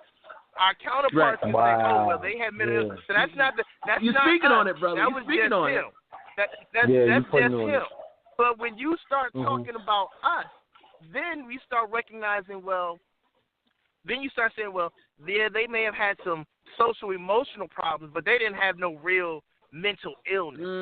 They didn't have a real mental illness, even though it's there. Even though it's there, the history is there. You do the psychological, you do the assessments on these individuals. It's there. This message will self-destruct in 20 seconds. Exactly. Real talk. I want to be very clear. It's across the board. It's just not applied the same in the judicial system, and that's unfortunate. That's unfortunate because they got kids that are 14-year-old that have been conditioned to be violent, and that's a mental illness. Right. That something that's being unaddressed. Right. I'm so glad you answered that question in a very profound way, and I'm pleased with that. And I want to add this too. You have to recognize an individual to be a human being in order to recognize that they have a mental illness as well. You know what I'm saying? There it is. So, there it is. And they don't do that all the time. Right. But, Pat, let me ask you this, man, and since we are along these lines, all right. The term affluenza, right? Let's start with that. I'm sorry, say that again. Say it again. Oh, affluenza. Okay. You had the young boy down in Texas, and this was, due to him being a privilege, and as you stated earlier, our counterparts. Right. So now this kid, he mows down some kids. I mean, he's a teenager. He gets drunk, mow down some kids, kill them, this, that, and the third. Basically, he gets off because he has what they call affluenza. And then he goes out and do some dumb shit again, leaves the country, runs to Mexico with his mom, and he's partying it up, chatting it up and shit and doing all kinds of crazy shit. Now, again, when you talk about as far as, people with mental illnesses, I believe that this kid has one, but then when you have the counterparts that use terms like affluenza because of a certain type of lifestyle, I mean, now, do you feel that in the demographic of African Americans that they can use the same verbiage? You go to court and say, well, because, I have affluenza, I grew up in this environment and this is all I knew. And this is why, I did the shit that I did. You know what I'm saying? Prayer talk all the time. And, and both of y'all laughing. Both of y'all laughing. I already know what it is. But go ahead, brother. So, all right. So that's a term that came back in I think it was in 1950, something like that, and it started gaining legs later on. But the reality of it is this: and I say our because I'm speaking as a black man, our trials, our tribulations, our trauma that we've experienced will never be recognized in a system that was not created to be fair and balanced. Correct. It will never come. It will never be there. So let me be very clear. We would never be able to utilize that for us because these diagnoses were not predicated on black people. We just suffered, and the symptomology started to come out, and that's where the ability to diagnose and the assigning of those diagnoses and those disorders came about. But they were not predicated on us. When you look at the treatment modalities that are even developed today, that is about those that have been acclimated to, assimilated to the culture that recognizes it. But we weren't those subjects. We were not those individuals that when they came up with these diagnoses, they didn't consider us. Right. We are an afterthought. And so, therefore, how can it apply to us? If it was not originally meant for us. It's not. It should. Let me be very clear. It should apply to us, but because once again we're not seen as human and individuals, we're seen as a collective. And after so many times, people start to recognize, saying, "Oh, well, that they would use that all the time if we gave this one person." There's no different than the kid out in California that raped the girl. The judge allowed for him to go back to. He didn't want to ruin his college. Yes. But the kid down in Georgia who slept with he was 17 and slept with a 15-year-old had to do 6 years. There's no difference there. Right. There's no difference there. Correct. It's about the applicability of the judicial system's laws when it comes to that. We have suffered mental illness, and we have suffered. You look at the post-traumatic slave disorder. You look at all of the symptomologies, and you align them with the reasons, the same diagnosis that our counterparts have utilized, they've gotten off, and we haven't. And the symptomologies align themselves. So when I hear the terminology, all I can do is laugh, because in a perfect world, in a utopia, it would all be treated the same. Right. Correct. But Absolutely. In this nation that we live in, it's not. Right. Absolutely. Absolutely, brother. I tell you, man, brother Patrick, we're starting to wind down. We got about maybe another 5 to 10 minutes before I start winding down to the end to the end part of the show. But I do want to ask this, and if you want to ask Patrick a question, please press 1. Don't be shy. 657-380-612. 657-380-612. Because we're gonna start winding this down. But I want to ask this. I have often on this program used the term. You're familiar, of course, with Stockholm syndrome. Well, I use a term called Black Stockholm syndrome. And what I consider that, to give you an example, is, for instance, we have a professional guest on the program tonight, right? And you're dropping some jewels of wisdom. However, these same jewels of wisdom, if I had brought a white professional on, they would receive the information better from him than they would you. I call that Black Stockholm syndrome. You know, the other man's ice is a little bit colder than our ice. Yeah. In your professional opinion, do you think as a collective, and I know it's hard to do this, but as a collective, do you think that black people in general suffer some form of Black Stockholm syndrome in this country? So I feel you on this, and I really feel you on this. I hope I didn't put you on the spot. I wasn't trying to put you on the spot. No, because what I put it out as, I see it as a way of acculturation and assimilation. And the reason I say that is because we have a desire, and I say we, and I'm not saying all, so if anybody calls up and says not everybody thinks that way, but I believe as a collective, we are always trying to buy into how do we accomplish a status, and how do we accomplish equality.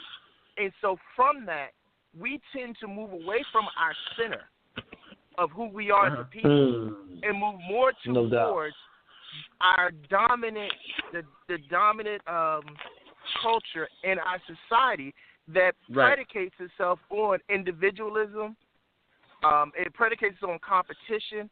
So I can see why you would say what you say when it comes to our brothers and sisters out there that want to receive that acceptability, because that's the golden ticket. The golden ticket is if I am able to acculturate and assimilate into the dominant culture, then I am able to say, you know what, I need to see things the way they see them. They start to rob us of our culture. They start to rob us of our collective, because that's the only way. We've already been seen as a collective. When they do bad stuff, everybody suffers. But when they do good stuff, it's only one person that did good stuff. Right. But see, they don't look at it as though they don't look at it as a collective when it comes to the dysfunction or the negative attributes that people may display. And so, because of our desire to be accepted, we will lend ourselves to that, because guess what? That's what's going to get me what I need for my family. That's what's going to get me I need for me to feel like I have status and I'm successful. So ultimately, I get it. I feel you. I just don't want to say it. I just don't want to say it. But it's not, okay, brother, I'm not the professional, but I think it is a form, even if it's a mild form. I think it's a form of mental illness. I agree with you. I agree with you. But the problem here is that so many of our heroes and sheroes that have accomplished, people want to ascend to that, and what they see is the that acculturation, that assimilation into mainstream Western thought. That's what they shoot for. Look at even how we're socialized in our educational system. Right. Our educational system, if you don't conform to the norm or the socialized norm in a classroom, what do? You're put out. Right. And then you are continuously put out. Correct. Because you are outside of the norms that exist.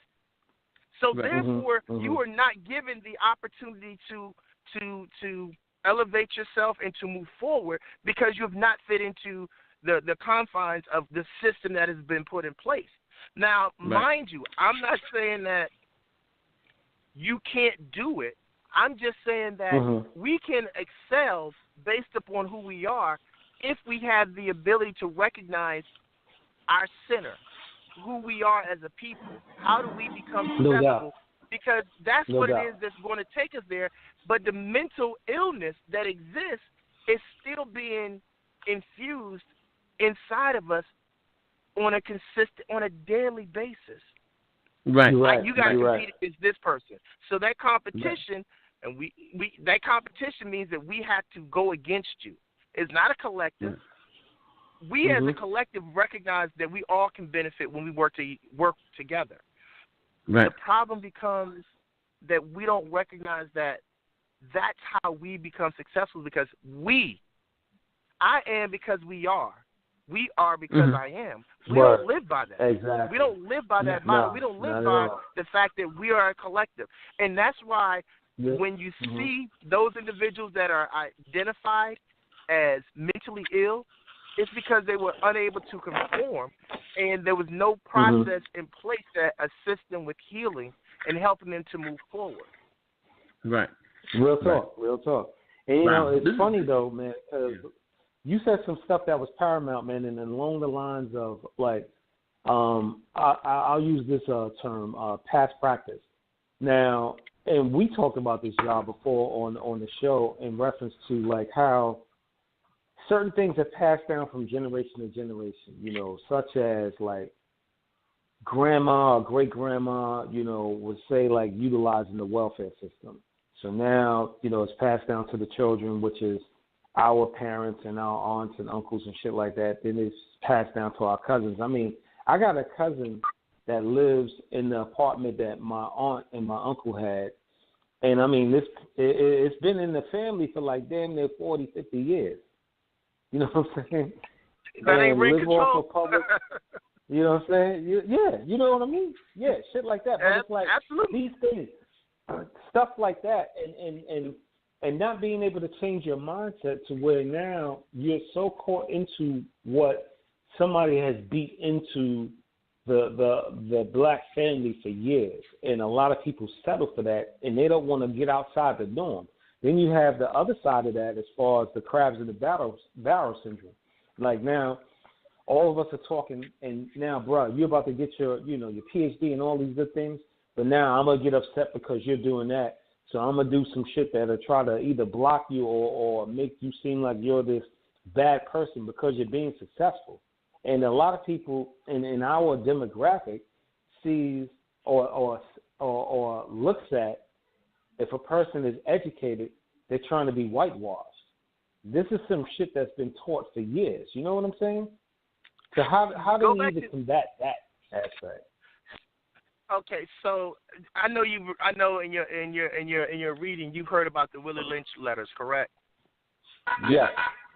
I'm sorry. And so ultimately in the Willie Lynch letters, that has been something that has continued to, and I'm not saying I'm talking about the theory behind how it operates.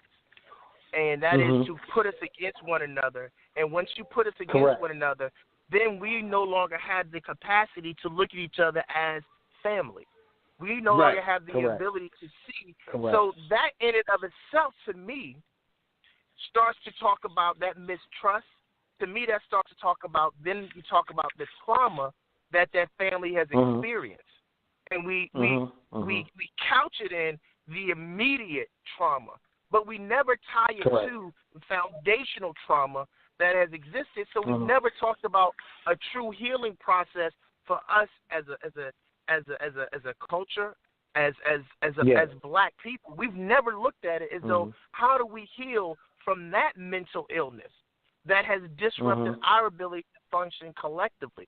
So the way I would love to be able to look at it is, I would love to be able to say, when we have our Million Man marches and when we have our gatherings, when we greet each other and when we see each other on the streets, if we have a conversation and not be afraid of each other, we have to start tearing down the stereotypes and the stigmas that have been placed upon us. And we have to push through the trauma in order for us to move into a place of being whole. Because when you're dealing with mental illness, you're fragmented. And that fragmentation means that you're not whole. And if you're not whole, then how do you contribute coming one? When you have 44 million people that are fragmented, and they say, I have to do this for myself. That mentality in and of itself is what continues to plague us and continues to exist in our psyche, and it does not allow for us to move forward to heal. That trauma, no doubt.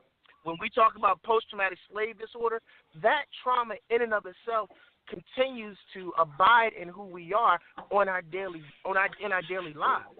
And we have to be able to go through a healing process where we come together and we actually have something that allows for us to see each other as our brother and our sister, and allows for us to be able to say, this is how we move forward. This is how we heal. I belong to the National Association of Black Social Workers, and our whole model is based upon black people coming together to be about black people. Absolutely. Wow. Okay. I'll tell you what, let's go ahead. Please put out your information, website, and how you can be contacted as we wind this down, brother. Please let us know how can people reach out to you? So my website is www.crawfordconsulting.org.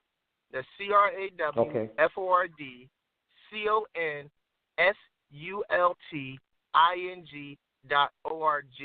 Our office number is 301-341-5111.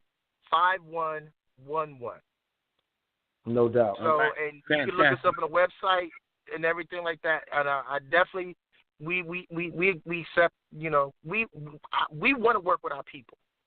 Right. Absolutely. And this is not, and it's not that we can't work with other people, but in order for us to heal, right. We have to find a place. We got to develop a process of healing. Absolutely. And Absolutely, I'm going to say right now, we got to have you back, man, again, because I didn't hit even half definitely. the questions that I had written down that I wanted to ask you tonight, man. This 2 hours goes by so quick. Actually, by the time we bring you on, it's only an hour and a half. So we may actually have to set it off from the beginning with you next time, because this is so much information to talk about and discuss. Very, very valid information. I want to say this before we wind down. Now, I just want to say this, brother, and I'll say it because I won't get nobody in trouble. But for all the mental health issues that our people have, we have not shut up any rap concerts. We haven't shut up any malls. We haven't shut up any churches. Any you know what I'm saying? Yeah. I'm just putting it out there. We have some issues, but it has, for all the PTSD, whether it's post-traumatic stress disorder or post-traumatic slave disorder, we haven't done some of the things that other people are doing. And you know what? Yeah. Even having reason to do. You understand what I'm saying? Let's be real. Yeah. Okay? Yeah. All right? But so you're absolutely correct. Yeah. So, I mean, you know what? For all the crap that's talked about black people in this country, we haven't done some of the stuff that other people have done. Now, and here's something funny. And this is off the topic. I posted something on my personal Facebook page the other day of a gentleman that has 4,000 firearms. 4,000. To include several bazookas, flamethrowers, and an old school tank. Wow. And I bet you this guy is he's not on any watch list. He's not on any watch list, and it's perfectly legal. You understand what I'm saying? Now, here you have, at this church shooting, this guy had, quote unquote, a mental health issue. He was allowed to buy firearms, okay, and shot up a church. All I'm saying is this: take it how you want to. All right, we're not shooting up no churches. I'm just gonna leave that there. I'm just gonna leave that there, man. You know what I'm saying? I'm just gonna leave that there. That or school. Hold up. So hold up, real quick. You know the pundits are going to say, well, what about the sniper, the DC sniper? You know the pundits are going to bring that up. Right. Remember that? Right. Remember, they're going to bring it up. I remember it because you know what? I remember it because my mother thought it was me. I had to convince my mother it wasn't me. I remember it. Yeah. I remember it. But I tell you, how we is to our one. There's about 1,000 of you. Hey, thank you. Hold on, I gotta give you a strong J.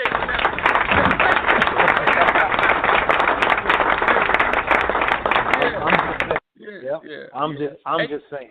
And what's so interesting about that is that anyone. Listen, OJ is one that pisses people off all the time. So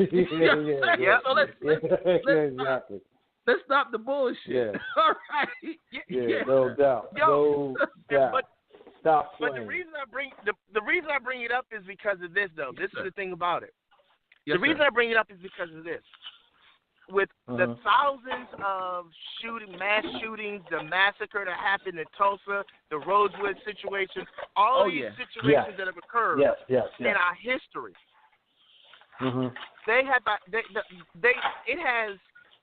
it has publicized mental illness, but it's only publicized as an excuse for our counterparts. Right. Absolutely. That is the only thing about it, is that for them it's mental illness. For us, it's a choice.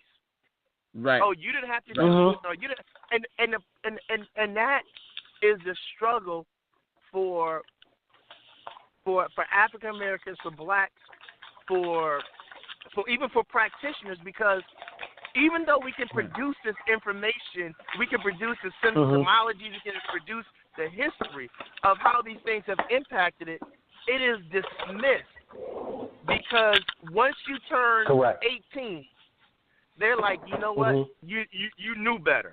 You know better, because right? This is what they'll say. If you received services when you were a child, then they should have helped you. But you didn't say that to the thousands of white people our counterparts that shot up people. You use that as an excuse in order to allow them to get back into society. Exactly. Hey, you know what?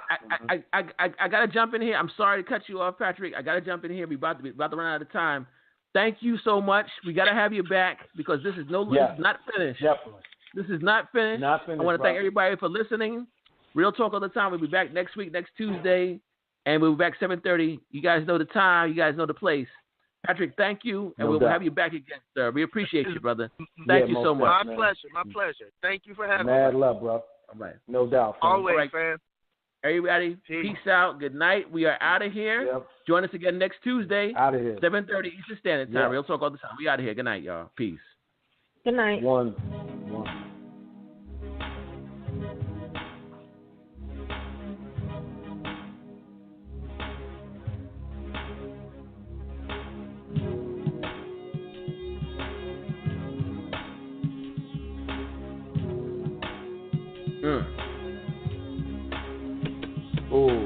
Oh, deep.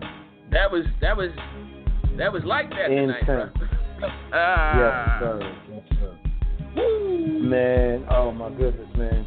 Yeah, that has to be I want to say that's my vote for show of the year this year. Absolutely. Yes, I agree with you, bro. Thought provoking and very educational, man. I learned a lot today. Yeah, gotta have that brother back. Another shout out to my man Patrick. Boy. Yes, absolutely. Yeah, shout out to Patrick, man. Patrick Crawford. I'm gonna say this. We only scratched the surface on this tonight too. We were still on the top. We were still on the top surface of that. You know. Yeah. Real talk. Absolutely. Gotta have him back. Gotta have him back, bro. Absolutely. Yeah, no doubt, man. Well, ladies and gents, we out of here. Peace, everybody. Good night. No doubt. One love. One love. One love.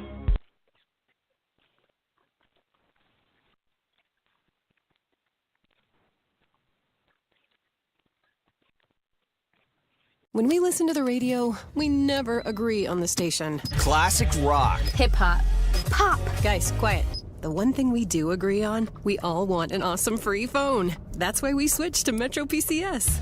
Stop by Metro PCS with the whole family and get 4 free phones of your choice from brands you love, like Samsung, Motorola, and LG when you switch. Metro PCS. Wireless figured out. Coverage not available in some areas. Sales tax not included in phone price. Free phone requires port. Excludes numbers on the T-Mobile network. See store for details and terms and conditions. When we listen to the radio, we never agree on the station. Classic rock. Hip-hop. Pop. Guys, quiet. The one thing we do agree on, we all want an awesome free phone. That's why we switched to Metro PCS. Stop by Metro PCS with the whole family and get 4 free phones of your choice from brands you love, like Samsung, Motorola, and LG when you switch. Metro PCS. Wireless figured out. Coverage not available in some areas. Sales tax not included in phone price. Free phone requires port. Excludes numbers on the T-Mobile network. See store for details and terms and conditions.